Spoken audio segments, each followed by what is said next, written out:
제가 질문 하나 드리고 말씀 시작하겠습니다. 사랑하는 성도 여러분, 여러분은 성경으로 충분하다고 믿으십니까? 신앙생활을 하다가 보면 하나님의 뜻이 무엇인지 모르겠다 싶은 순간이 반드시 찾아옵니다. 이런 것들을 이제 목사님께 여쭈면 대부분의 정상적인 목사님들은 항상 똑같은 대답을 하실 겁니다. 더 성경을 읽어라. 더 기도를 해라. 저도 동의합니다. 그렇게 하셔야 됩니다.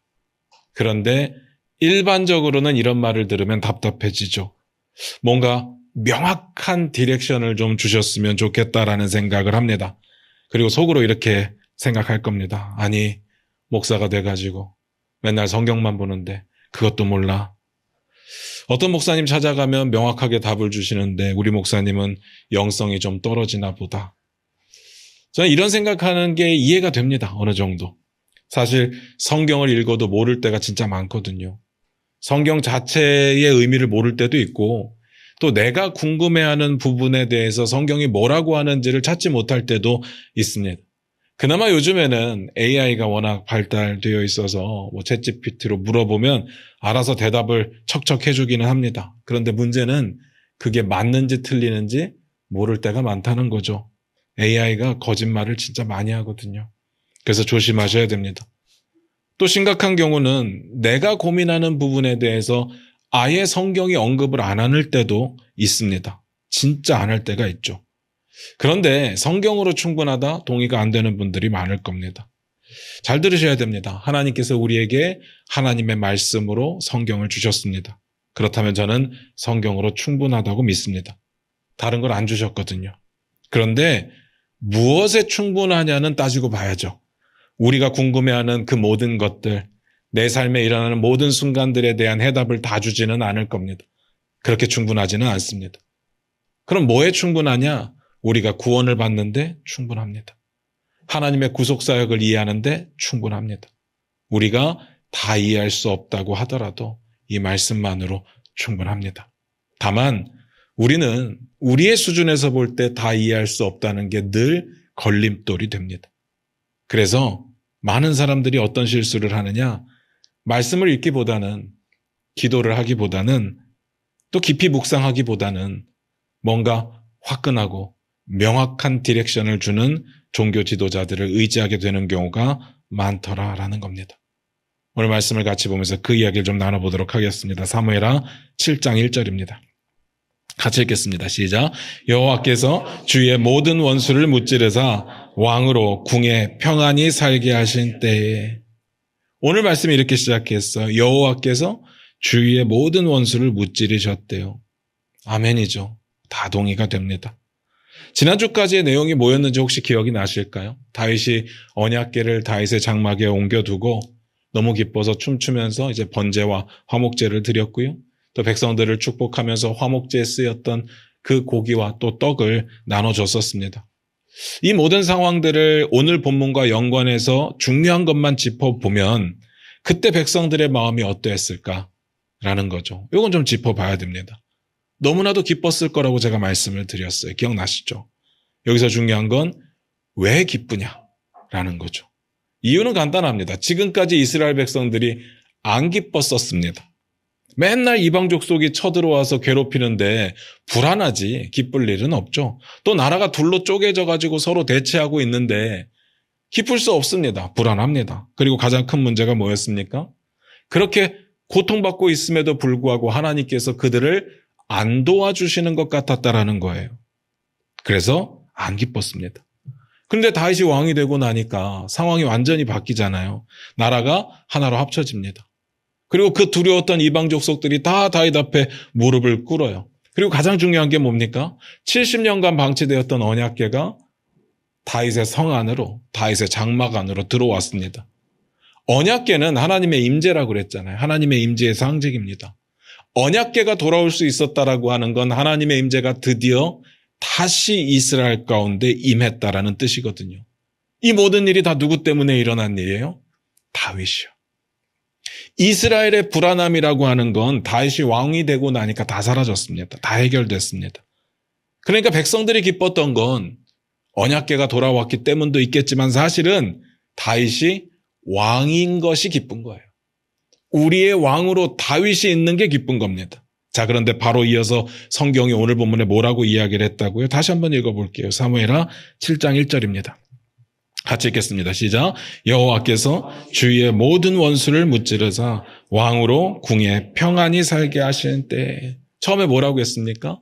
여호와께서 주의 모든 원수를 무찌르셨대요. 자, 성경의 저자가 뭘 말하고 싶은지 이제 좀 느낌이 오십니까?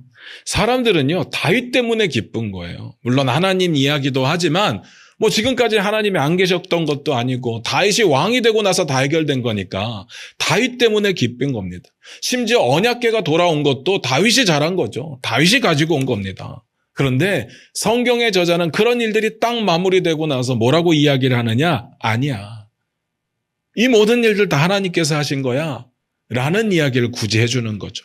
무슨 이야기인지 아시겠죠? 그리고 이 부분은 너무 중요하기 때문에 이렇게 쉽게 끝낼 수가 없어요. 그 다음에 뭐라고 했냐면요. 왕으로 궁에 평안히 살게 하신 때.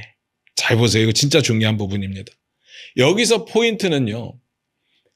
살게 하셨다라는 부분이에요. 누가요? 하나님께서. 이게 무슨 말인가 하면 이해를 돕기 위해서 제가 극단적으로 좀 표현을 드릴게요. 다윗이 몸부림을 치면서 평안히 살고 싶지 않아도 하나님께서 강권적인 개입으로 다윗의 인생 가운데 이스라엘의 그 상황 가운데 역사하셔서 다윗이 평안히 살 수밖에 없게 만드셨다라는 이야기입니다. 제가 극단적으로 표현을 드린 거예요. 하나님의 강권적인 개입이 있었다고요. 그래서 이건 단순하게 다윗의 상태가 내적으로 많이 평안해졌다. 지금까지는 마음이 많이 힘들었었는데 이제 평안함을 느낀다. 그런 이야기가 아닙니다. 그럼 뭐겠어요? 하나님의 강권적인 개입으로 다윗과 이스라엘이 상황적으로 평안해졌다라는 이야기를 하고 있는 겁니다. 이 부분이 중요하기 때문에 좀 더 설명을 드릴게요. 방금 읽었던 구절에 평안이라는 말이 나옵니다. 평안이. 기본적인 의미는 우리가 알고 있는 평안의 의미가 맞아요. 뭐 안식, 쉼 이런 의미죠. 근데 이 단어는 머물게 하다, 안착하게 하다라는 물리적인 멈춤을 전제로 한다라는 겁니다. 그래서 하나님께서 다윗을 물리적으로 평안히 살게 하신 겁니다. 어디서요? 가나안 땅에서. 이게 중요한 겁니다. 가나안 땅에서. 이게 무슨 의미를 주는가 하면 우리 한 곳을 찾아봐야 되는데요. 신명기 12장 10절입니다. 우리 화면 보시면서 같이 읽을게요. 같이 읽겠습니다. 시작. 너희가 요단을 건너 너희 하나님 여호와께서 너희에게 기업으로 주시는 땅에 거주하게 될 때 또는 여호와께서 너희에게 너희 주위의 모든 대적을 이기게 하시고 너희에게 안식을 주사 너희를 평안히 거주하게 하실 때 이스라엘이 가나안에 들어가려고 할 때 하나님의 약속이 있었어요. 너희가 요단을 건너가서 기업을 받게 된다면 그리고 여호와께서 너희 주변의 모든 대적들을 이기게 하신다면 그때 하나님께서 너희에게 뭘 주신다고요? 안식을 주실 건데 너희를 그 땅에서 평안히 거주하게 하실 거래요. 여기에 오늘 내용이 다 나옵니다. 하나님의 약속이 있었다고요. 오늘 내용 뭐라고 했다고요? 하나님께서 모든 주위의 원수들을 무찌르시고 왕으로 하여금 궁에서 평안히 살게 하셨다. 거주하게 하셨습니다.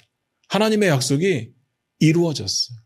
신명기에 나온 하나님의 약속이 다윗의 때에 이루어졌습니다. 여러분 잘 생각하셔야 돼요. 신명기 12장 10절 딱 한 구절로 하나님의 약속이 기록되어 있다 보니까 이게 쉬워 보일 수 있습니다. 아마 이스라엘 백성들도 이거 간단한 거라고 생각을 했을 겁니다. 요단강만 건너가면 이제 우리에게는 젖과 꿀이 흐르는 땅이 있고 그 땅에서 평안히 살게 될 거다 이렇게 생각을 했을 거예요. 그런데 그러지 않았습니다. 이스라엘 백성들의 삶이 평안하지 않았습니다. 불안했습니다. 얼마나 힘들었습니까? 그런데 다윗이 왕이 되니까 그 고통이 사라지고 드디어 가나안 땅에 이스라엘 땅에 평안이 찾아왔습니다. 하나님의 약속이 이루어졌어요. 다윗이 중요한 사람이 맞습니다. 그렇지만 더 중요한 건 하나님께서 다윗을 통해 하셨다라는 거예요. 성경은 그걸 이야기하는 겁니다. 이거 기억해라. 여기까지 이해가 되시죠? 그 다음 구절 볼까요? 사무엘하 7장 2절입니다. 같이 읽겠습니다. 시작. 왕이 선지자 나단에게 이르되 볼지어다 나는 백향목 궁에 살거늘 하나님에게는 휘장 가운데 있도다. 다윗이 선지자 나단에게 말을 했습니다. 나단이 누군지는 다 아시죠? 다윗이 밧세바를 억지로 취했을 때 그때 목숨 걸고 찾아가서 한마디 했던 사람이 나단입니다. 다윗이 나단에게 뭔 이야기를 했대요? 나는 백향목 궁에 사는데 하나님에게는 휘장 가운데 있대요. 장막 가운데 있답니다. 쉽게 표현하면 나는 굉장히 좋은 집에 살고 있는데 하나님은 굉장히 후진 집에 살고 있다. 그런 이야기를 하는 겁니다. 사실 다윗의 집이 좋은 건 맞죠. 성경에 보니까 백향목 집에 살고 있대요. 백향목 궁에 살고 있답니다. 왜 갑자기 백향목일까? 이거 기억나십니까? 두로왕 히람이 다윗과 안 싸우고 좋은 관계를 맺으려고 했을 때 석수와 목수를 보내는데 석수와 목수만 보낸 게 아니라 백향목도 같이 보냈다고 기록되어 있거든요. 이 백향목이 뭔가 하면요, 요즘으로 따지면 건축 자재 중에 고급 자재라고 생각하시면 될 것 같아요. 백향목은 이 팔레스타인 땅에 없는 나무기 때문에 보통 레바논에서 수입을 해옵니다. 근데 그 수입의 역할을 누가 했는가 하면 두로왕이 했거든요. 그래서 보통 레바논 백향목이라고 불러요. 백향목은 비싼 자재입니다. 근데 비싼 건 또 비싼 건데 왜 비싸냐가 중요하겠죠? 이 나무는요, 해충도 많이 안 먹고요. 부패에도 강하고요. 튼튼합니다. 그리고 향이 좋아요. 고급 자재가 맞습니다. 그래서 나중에 성전을 백향목으로 짓게 돼요. 어쨌든 다윗은 자기가 생각하기에 그렇게 좋은 집에 살고 있는데 다윗이 보기에 하나님의 임재를 나타내는 언약궤가 자기가 정말 정성스럽게 친 장막이기는 하지만 그래봐야 장막이라는 거죠. 장막이, 텐트가 좋아봐야 텐트라는 거죠. 그게 마음에 걸렸던 거예요. 이스라엘이 안정되지 않았을 땐 이해가 됩니다. 뭐 옮겨 다녀야 되니까, 뭐 맨날 전쟁해야 되니까. 근데 지금은 완전히 안정이 됐잖아요. 자기도 좋은 집을 지어서 살고 있습니다. 근데 하나님의 그 언약궤가 장막 안에 있는 게 너무 마음에 걸렸던 거예요. 그래서 자기는 하나님의 집을 짓고 싶다라는 이야기를 하는 겁니다. 건축을 하고 싶다는 거예요. 성전을. 다윗이 성전을 건축하고 싶다라는 이야기가 거기는 안 나오는데 뒤에 보면 나올 겁니다. 그 부분은 나중에 확인하도록 할게요. 그 다음 봅니다. 사무엘하 7장 3절입니다. 같이 읽겠습니다. 시작. 나단이 왕께 아뢰되 여호와께서 왕과 함께 계시니 마음에 있는 모든 것을 행하소서 하니라. 나단 선지자가 다윗에게 이렇게 말을 했대요. 여호와께서 왕과 함께 하시니까 당신의 마음에 있는 그 생각을 행하소서. 무슨 말이겠습니까? 좋은 생각입니다. 하나님의 성전을 건축하세요. 라는 의미인 겁니다. 그 다음 내용도 보고 말씀드릴게요. 사무엘하 7장 4절 5절입니다. 같이 읽겠습니다. 시작. 그 밤에 여호와의 말씀이 나단에게 임하여 이르시되 가서 내 종 다윗에게 말하기를 여호와께서 이와 같이 말씀하시되 네가 나를 위하여 내가 살 집을 건축하겠느냐.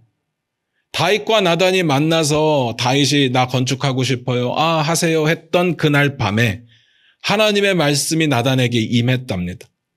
어떤 이야기가 나왔는가 하면 다윗에게 가서 전하래요. 네가 나를 위해서 내 집을 건축하겠느냐. 여기에 나오죠. 다윗이 했던 말이 하나님의 집을 건축하고 싶다라는 거 확인했습니다. 넘어갑니다. 어쨌든 이거 질문이기는 한데 하나님께서 나단에게 야 다윗이 진짜로 내 집을 지어준대 네가 가서 확인하고 와. 그런 의미는 아닙니다. 그럼 무슨 뜻이겠어요? 다윗은 나를 위하여 집을 지을 수 없다. 그렇게 전하라는 겁니다. 궁금합니다. 왜 다윗은 안 되는 걸까요? 다윗 좋은 사람이잖아요. 하나님 함께 하시는 분이고 또 하나님과 함께 하기 때문에 형통했고 다윗을 통해서 하나님의 일이 많이 이루어졌는데 왜 다윗은 안 되는 걸까? 오늘 본문에 보면 이 해답은 나오지 않습니다. 그런데 같은 내용을 다루고 있는 역대기에 보면 이 내용이 나와요. 역대상 22장 8절입니다. 우리 화면 보시면서 같이 읽을게요. 같이 읽겠습니다. 시작. 여호와의 말씀이 내게 임하여 이르시되 너는 피를 심히 많이 흘렸고 크게 전쟁하였느니라. 내가 내 앞에서 땅에 피를 많이 흘렸은즉 내 이름을 위하여 성전을 건축하지 못하리라. 안 된대요. 근데 이유가 뭐냐? 피를 많이 흘렸기 때문에. 전쟁을 크게 했기 때문에 안 된대요. 그러고 보면 다윗의 인생은요. 사실 전쟁으로 시작했다가 전쟁으로 끝난 것 같아요. 여러분 다 아시겠지만 다윗의 시작을 한번 볼까요? 기름 부음 받았던 거 그거 말고 다윗이 이제 세상 가운데 드러나는 그 시작을 보면 그 어린 나이에 골리앗과 싸워서 이기잖아요. 근데 이기기는 하는데 이기고 나서 뭐예요? 골리앗의 머리를 자릅니다. 이게 엄청나게 믿음의 장면이고 멋있는 장면이긴 한데 사실 제 입장에서는 좀 잔인해요. 안 그렇습니까? 사람 머리를 그렇게 잘랐다라는 게. 근데 그게 다윗이 10대 때 한 일입니다. 물론 지금은 10대가 훨씬 무섭기는 하지만 이 10대 때 사람 머리를 자른다는 게 좀 섬뜩합니다. 근데 이게 시작이에요. 나중에 이제 사울의 장군이 돼서 전쟁을 할 때는요, 사람들이 뭐라고 노래 불렀어요? 사울이 죽인 자는 천천히고 다윗이 죽인 자는 만만이다. 이게 그냥 나온 이야기겠습니까? 가는 곳마다 다윗이 죽인 사람들이 엄청 많았기 때문에 이런 내용이 나오지 않았겠습니까? 결혼은 또 어떻게 합니까? 사울이 다윗을 질투하면서 죽이고 싶어가지고 블레셋 사람들의 포피 100개만 가지고 오면 내 딸을 줄게 이렇게 약속을 하잖아요. 그거 안 된다라고 생각을 한 거예요. 근데 다윗이 어떡합니까? 포피 100개가 아니라 200개 가지고 오잖아요. 100명만 죽여도 되는데 결혼하고 싶어서 200명을 죽였다고요. 아니 블레셋 사람들이 아무리 나쁜 놈이라고 하더라도 자기 결혼하고 싶어서 100명, 200명을 죽인다는 건 말이 안 되는 거잖아요. 그렇습니다. 다윗의 일생이. 그리고 도망 다니면서 뭐예요? 전쟁합니다. 남의 나라 용병으로 있으면서 뭐예요? 전쟁합니다. 이스라엘 왕이 되고 나서 뭐예요? 전쟁했습니다. 시작부터 전쟁이잖아요. 예루살렘 여부수 족속 쳐들어가서 이기고 블레셋이 쳐들어오니까 그들을 무찌르고 얼마나 많은 사람들을 죽였을까요? 물론 하나님께서 하신 거예요. 다윗이 이겼지만 하나님께서 하신 겁니다. 하나님께서 함께하지 않으셨다면 이렇게 승승장구를 할 수가 없었겠죠. 그리고 그게 하나님의 뜻이기도 했을 겁니다. 그렇지만 다윗이 사람을 많이 죽인 건 사실이거든요. 그래서 안 된다는 겁니다. 어떤 의미인지 아시겠죠? 제가 이렇게 말씀을 드리면 여러분들 가운데 꼭 이런 생각하시는 분이 계실 겁니다. 아니 하나님께서 하신 거라면서요. 다윗이 아무리 잘했어도 다 하나님이 하신 거라면서요. 그렇다면 다윗이 피를 많이 흘린 것도 하나님께서 하신 걸 텐데 뭐가 문제가 돼요? 그게 왜 문제가 됩니까? 그러실 수 있을 것 같아요. 잘 들으셔야 돼요. 지금 하나님께서 다윗을 책망하는 게 아니에요. 다윗이 잘못했다고 꾸짖는 게 아닙니다. 막 화가 나셔가지고 너 왜 인생을 살면서 사람들을 그렇게 많이 죽였어? 라고 이야기하시는 게 아니에요. 다윗의 순종을 통해서 하나님의 뜻이 분명히 이루어졌습니다. 다만 다윗은 이스라엘을 평화롭게 만드는 데 하나님이 사용하신 거고 성전 건축하는 것에는 사용하지 않으시겠다라는 것뿐인 겁니다. 하나님의 일꾼을 어떻게 쓰실지는 하나님의 손에 달려 있는 거거든요. 그리고 성전 건축은 상황이 달라요. 이게 하고 싶다고 해서 할 수 있는 게 아닙니다. 뒤에 가서 말씀드릴게요. 그리고 오늘 본문에 보면 평안히 살게 하셨다라고 되어 있잖아요. 그게 안착의 의미라고 멈춤의 의미라고 말씀을 드렸어요. 그런데 그렇다고 해서 다윗이 이제부터 전쟁을 안 하느냐? 그것도 아닙니다. 앞으로 계속 전쟁할 거예요. 그러니까 다윗은 성전을 지을 수가 없죠.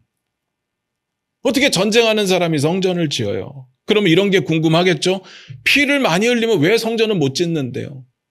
전 모르겠습니다. 성경에 안 나와서. 다만 제 생각은 그래요. 하나님의 성전은 기본적으로 샬롬이 있어야죠. 샬롬이 있어야 됩니다. 근데 다윗의 인생은요, 샬롬이 없어요. 샬롬이 없는 사람이 어떻게 성전을 건축할 수 있을까? 전쟁으로 산 사람인데, 사람을 죽이며 산 사람인데 그가 어떻게 성전을 건축할 수 있을까? 지을 수는 있죠.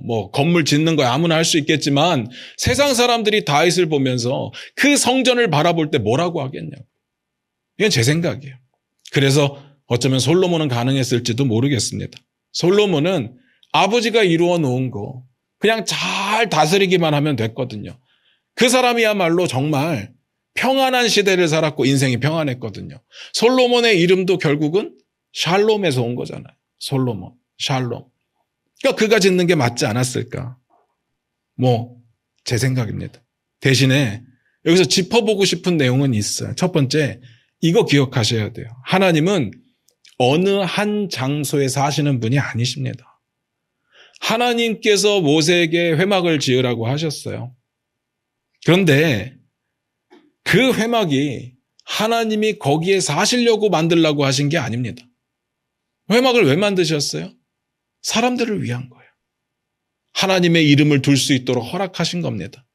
하나님께서 그 안에만 사시겠다라는 게 아니라 백성들을 만날 장소로 그것을 허락하신 겁니다.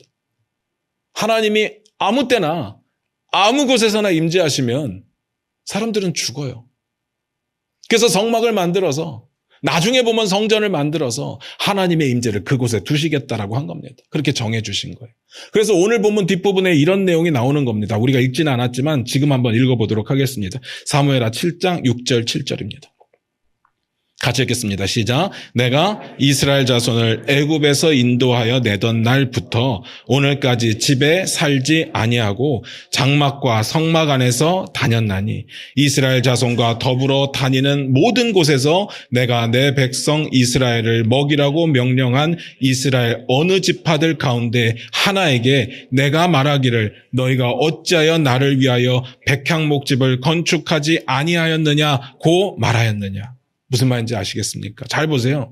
하나님께서 다윗에게 전하라고 한 이야기예요. 내가 이스라엘을 애굽에서 인도하여 낸 날부터 지금까지 집에 산 적이 없다. 나는 장막과 성막 안에서 다녔다라고 이야기합니다. 다녔다. 진짜 번역을 잘한 것 같아요. 하나님의 임재를 드러내신 거지 하나님의 임재가 거기 나타난다고 해서 하나님이 거기 살고 있다라는 이야기는 아닌 겁니다. 지금 다윗 시대의 성막이 성전으로 대체될 수는 있어요. 이제 더 이상 이동할 필요가 없으니까. 그렇지만 성전이 지어진다고 해도 하나님께서 거기 사시는 건 아니죠. 그럼 이게 왜 중요하냐? 성전은 하나님께 지어드리고 싶어서 지어드릴 수 있는 게 아닙니다. 이건 하나님의 허락이 있어야 돼요. 성막, 성전이 필요했던 이유는 하나님께서 하나님의 백성들을 만나는 장소로 허락을 하신 거예요. 그러니까 성막은요, 허락된 장소입니다. 하고 싶어서 만들 수 있는 곳이 아니라고요. 무슨 말인지 아시겠습니까? 그러니까 다윗이 정말 갸륵한 마음으로 성전을 짓고 싶어도 하나님의 허락 없이는 안 되는 겁니다. 이건 하나님께 달린 거예요. 넘어갈게요. 그리고 두 번째, 전 이 부분이 이제 중요한데요. 다윗은 그럴 수 있다고 칠게요. 다윗은 하나님의 뜻을 잘 모를 수 있잖아요. 제사장도 아니고 선지자도 아니니까. 그리고 다윗이 이런 마음을 먹는 게 순수했다라고 저는 생각을 합니다. 분명히 진심이었을 거예요. 근데 제가 궁금한 건 하나님의 선지자 나단은 왜 거기에 동조를 했을까라는 거죠. 아니 선지자 시기나 돼가지고 하나님의 뜻도 제대로 모르고 다윗에게 짓고 싶다고 하니까 얼른 지으세요. 그게 하나님의 뜻일 겁니다. 라고 이야기하는 거 이상하지 않습니까? 제가 오늘 보고 싶은 부분은 이거예요. 왜 허튼 소리를 했을까? 왜 틀린 이야기를 했을까? 왜 하나님의 뜻과 다른 이야기를 했을까? 당장에 그날 밤에 하나님이 아니라고 하시잖아요. 왜 그런 이야기를 할까? 대답은 간단합니다. 선지자도 사람이거든요. 그래서 사람이니까 이해해 주세요. 그런 이야기가 아니에요. 성경에 보니까 나단이 왜 그렇게 했는지는 나오지는 않지만 다만 나단의 말이 그 당시엔 자연스러웠습니다. 많은 왕들이 고대 근동사회에서 평화를 이루고 나서 자기들의 성전을 져요. 그게 너무나도 당연했고 그렇게 하는 게 좋아 보였습니다. 나쁜 게 아니니까. 게다가 다윗은 진짜 나단이 말하고 있는 것처럼 하나님과 함께하는 사람이에요. 그거 모르는 사람이 어디 있습니까? 하나님의 뜻에 대해서 전혀 몰랐던 사울조차도 다윗이 하나님과 함께하는 사람인 걸 알아챘는데 사울도 아는 걸 나단이 모를 리가 없지 않습니까? 그리고 틀리지 않잖아요. 하나님은 다윗과 함께 하셨습니다. 문제는 이거예요. 하나님과 함께하는 사람이라고 해서 그가 생각하고 말하는 모든 것들이 하나님의 뜻이냐? 그건 아니라는 거예요. 나단 선지자도 마찬가지예요. 하나님의 말씀을 받은 사람이고 하나님의 뜻을 전하는 선지자라고 해서 그가 생각하는 그리고 그가 말하는 모든 것들이 하나님의 뜻이냐? 그것도 아니라는 겁니다. 하나님이 함께하는 다윗과 하나님의 말씀을 받은 나단 선지자가 뜻이 통했습니다. 그러면 그거 하나님의 뜻 아닙니까? 그럴 수도 있지만 아닐 가능성도 있다라는 이야기죠. 진짜 중요한 이야기입니다. 선지자도 직접 하나님께 듣지 않으면 자기 생각을 말할 수밖에 없어요. 물론 선지자가 자기 생각을 마음대로 대충 이야기한다는 것은 아닐 겁니다. 충분히 하나님의 뜻에 맞는지 합리적으로 판단하고 연구하고 묵상하고 하나님의 뜻일 것 같은 걸 이야기하겠죠. 가장 하나님의 뜻에 맞는 해답을 도출해낼 겁니다. 그렇지만 그렇게 보이는 것이 99% 그럴듯해도 하나님께 직접 듣지 않은 거라면 다를 수 있다는 겁니다. 제가 목회를 하다 보면요. 상담을 자주 하게 되는데 상담 가운데 난감한 질문을 받을 때가 있어요. 사업가를 만나는 경우만 제가 예를 들어 볼게요. 이런 경우가 진짜 있습니다. 제가 어떤 사업을 하면 좋을까요? 혹은 제가 이런 사업을 하려고 하는데 언제 시작하면 좋을까요? 어디서 시작하면 좋을까요? 예로 드린 거예요. 이건 사업만 말씀을 드리는 겁니다. 물론 우리 교회는 그런 분이 한 분도 안 계셔서 다행이에요. 제가 그럴 능력이 있다는 걸 어느 누구도 인정하지 않는 것 같아요. 안 물어보세요. 근데 솔직히 말씀드리면 저는 이런 부분에 대해서 대답을 할 수가 없어요. 제가 어떻게 합니까? 전문가도 아닌데. 그들의 인생 가운데 그렇게 중요한 결정을 내리는데 제가 뭐라고 하나님의 뜻을 감히 말하겠습니까? 그런데 간혹 보면요, 목사님들 가운데 이런 질문에 해답을 막 술술술술 잘해주시는 분들이 계세요. 사업에 대한 이야기, 해법도 막 주시고, 다른 부분도 막 설명을 잘해주세요. 가끔씩 부러워요. 근데 한편으로 보면 궁금합니다. 저분이 말하는 게 진짜 하나님의 뜻일까? 그럴듯한데, 저게 하나님의 뜻일까? 저분 기도 많이 하시는 분이고 하나님의 말씀 많이 읽으시는 분이고 연구 많이 하시는 분인 건 알겠는데 그렇다고 해서 저 사람에게 말하는 저 이야기가 진짜 하나님의 뜻일까? 그걸 누가 책임질 수 있지? 라는 생각이 드는 거죠. 전 잘 모르겠습니다. 잘 모르겠어요. 다만 확실한 거 딱 하나 있습니다. 목회자는 성경적 원리를 말씀드릴 수밖에 없다는 거. 그래서 여러분들이 무슨 질문을 하셔도 말씀 읽으세요. 기도하세요라는 답을 들을 수밖에 없는 거죠. 목회자는 점쟁이가 아니거든요. 미래를 맞추는 예언가가 아닙니다. 미래를 못 맞춘다고 해도 미래를 분석하는 분석가도 아니거든요. 하나님의 말씀을 연구하고 이 시대 사람들은 이 시대를 살아가는 사람들에게 말씀을 어떻게 적용할지에 대한 원리만을 이야기해 주는 사람이지. 각자의 삶에 꼭 맞는 적용점들을 하나하나 제시해 주는 사람은 아니라는 겁니다. 삶의 현장이 다 다른데요. 그걸 누가 책임져요? 저는 이런 이야기 꼭 드리고 싶어요. 여러분 주변에 하나님의 음성을 좀 듣는다고 말씀하시는 분이 계시다면 제발 멀리하세요. 제발 멀리하세요.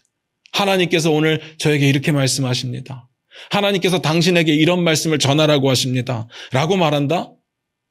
제발 멀리하십시오. 거짓말입니다. 제가 앞에서 말씀드렸잖아요. 우리가 알아야 될 하나님의 뜻이요. 성경에 다 있습니다. 그 다음 우리의 삶은요, 하나님의 뜻에 맞추어서 각자가 열심히 살아내는 겁니다.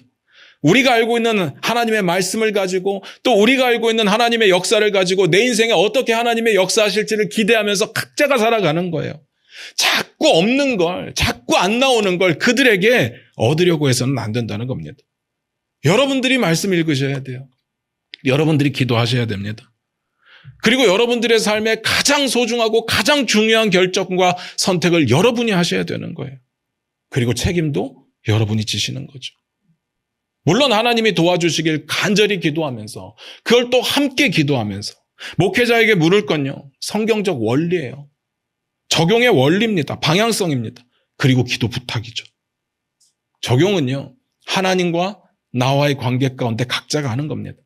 물론 목회자가 도울 수 있고요. 자기 경험을 이야기할 수 있습니다. 그건 이해를 위한 거지만 진리라서 말씀드리는 건 아니야. 그냥 예시예요, 예시. 그런 경험이 있다. 그런데 그런 일들도 그 사람에게만 일어날 수 있는 일일 가능성이 크거든요. 그런데 간혹 내가 말하는 게 절대 진리인 것처럼 말한다?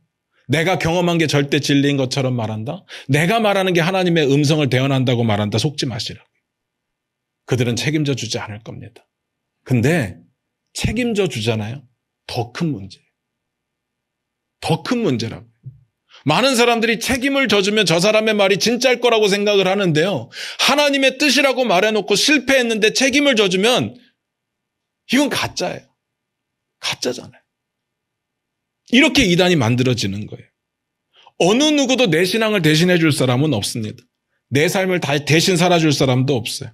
우리가 서로에게 힘이 되어야 됩니다. 서로 덕을 세워야 되고 서로 도움이 돼야 됩니다. 그런데 개인의 삶의 적용은 개인 신앙으로 하는 거예요. 개인 신앙으로. 하나님 나라와 나와의 관계 가운데 만들어가는 겁니다. 그래서 이렇게 결론을 드리고 싶어요. 절대적으로 말씀 많이 읽으셔야 됩니다. 절대적으로 기도 많이 하셔야 됩니다. 절대적으로 진심으로 예배 드리셔야 돼요.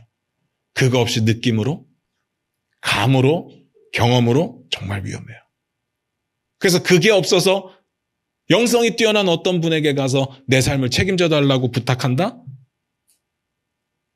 그거야말로 진짜 위험하지 않겠습니까?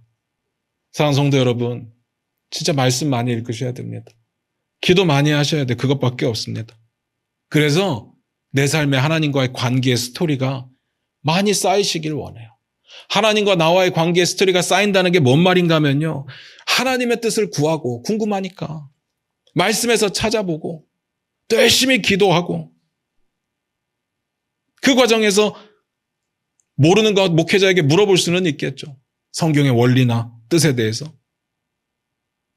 그리고 하나님의 뜻이라는 확신이 들었을 때 과감하게 순종하고 그 순종이 하나님의 뜻에 맞아서 열매를 맺을 때 이게 내가 한 게 아니라 하나님께서 하신 거구나 깨닫게 되는 거고 이 과정이 필요하고 이 과정이 쌓여야 된다고. 때로는 분명한 하나님의 뜻대로 했는데 실패했을 수도 있습니다. 근데 그건 하나님의 뜻이 아니어서가 아니라 방법의 문제가 달랐을 수도 있고 시간의 문제가 달랐을 수도 있고 또 기다려야 되는 순간이 올 수도 있고요. 다윗처럼. 그걸 인정하고 받아들이면서 나에게 허락하신 하나님의 뜻이 이런 거였구나 라는 것을 깨닫게 되는 거죠. 내 부족함도 깨닫게 되고 내 인내의 부족함도 깨닫게 되는 거죠. 이런 과정이 필요하다고. 물론 착각하는 경우도 있을 겁니다. 내 마음 가운데 확신이 강하게 올 때가 있어요. 그래서 이게 하나님의 뜻인 줄 알았는데 나중에 보니까 아닌 거예요. 그러면 내가 하나님 앞에서 기도하고 하나님의 말씀을 찾고 늘 하나님의 뜻대로 묵상하면서 그렇게 나아갔을 때 내가 실수했다면 또 하나님 앞에 엎드려 회개하면서 하나님께서 내 삶을 어떻게 회복시켜 주시는가, 하나님께서 나를 얼마나 사랑하시는가를 또 경험하게 되는 거고요. 이런 과정들이 쌓이고 쌓여서 우리의 신앙이 성장해 하는 겁니다. 신앙생활이라고 하는 게 교회 열심히 나오고 교회 봉사 열심히 하고 그렇게 쌓여가는 것이 아니라 하나님의 뜻을 찾고 찾으면서 내 삶에 적용하고 그리고 그 적용이 어떤 결과를 나타내는지를 보면서 내 인생 가운데 하나님께서 강력하게 어떻게 개입하고 계시는가를 많이 발견하는 사람들이 신앙의 확신을 갖게 되는 거죠. 이런 스토리가 우리의 인생 가운데 쌓여야 됩니다. 그래서 하나님의 뜻을 모르면서 하나님의 뜻이라고 말하시면 안 되고요. 하나님의 뜻을 좀 안다고 말하는 사람에게 가서 내 인생을 맡기셔도 안 되는 겁니다. 우리 신앙은요, 나와 하나님과의 관계예요. 나와 하나님과의 관계를 교회는 서로 도와주는 겁니다. 함께 만들어가는 거죠. 그러니까 다시 한번 부탁드리는 거, 말씀 많이 읽으셔야 됩니다. 기도 많이 하셔야 됩니다. 그리고 하나님을 직접 만날 수 있는 예배의 시간을 사모하시고 진심으로 예배드리시길 주님의 이름으로 부탁드립니다. 기도하겠습니다.